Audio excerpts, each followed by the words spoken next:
Section lang. Sa Ano may ganyan lang? Ito yung form. Yan na yung gagawin niyo sa Excel. Hindi na ako tayo lang, game. Hindi na lang po. Yan. Ito na itatin niyo sa Excel. Yung photo po, kahit huwag yun ang ipailaman yan, turo na lang natin mamaya. Ito na lang po. Kaya lang ha.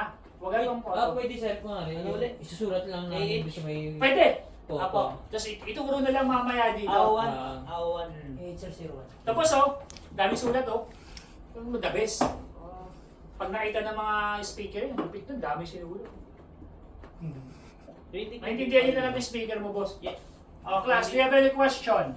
So, sabay-sabay na natin mamaya yung titignan lahat ng nasa presentation ninyo, ha? Okay? Kaya ba yung matapos ng isang oras lang? Kaya, sir. Hindi ginawa natin dalawang araw, di ba? Ginawa nyo diba? Iba yun, hierarchy yun. May computation yun, low, medium, and high yun. May ano? Ewan ko na pagkatapos nito, hindi kayo hupusay.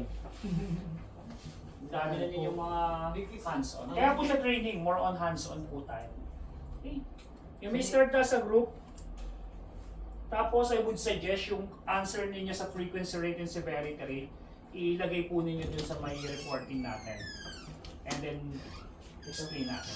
Di ba sir, question ko lang, di ba yung sa hierarchy natin sir, if mababa na po yung IR, kahit hindi na po siya gawa ng RR. Ng RR. Kung mababa na mismo, Hindi, yung kung sa meron, IR, kung kaya pa rin po eh. kung kaya pa siyang gawin. Opo. Kasi kung kakalabas pa rin naman, ganun pa rin ang... Kung magsisame sila ng kahit kakalabasan, hindi na siya. ano na lang siya, continuous monitoring. Yun po yung mahalaga lang. Hanggat meron po tayong pwede pang gawin, gawin natin.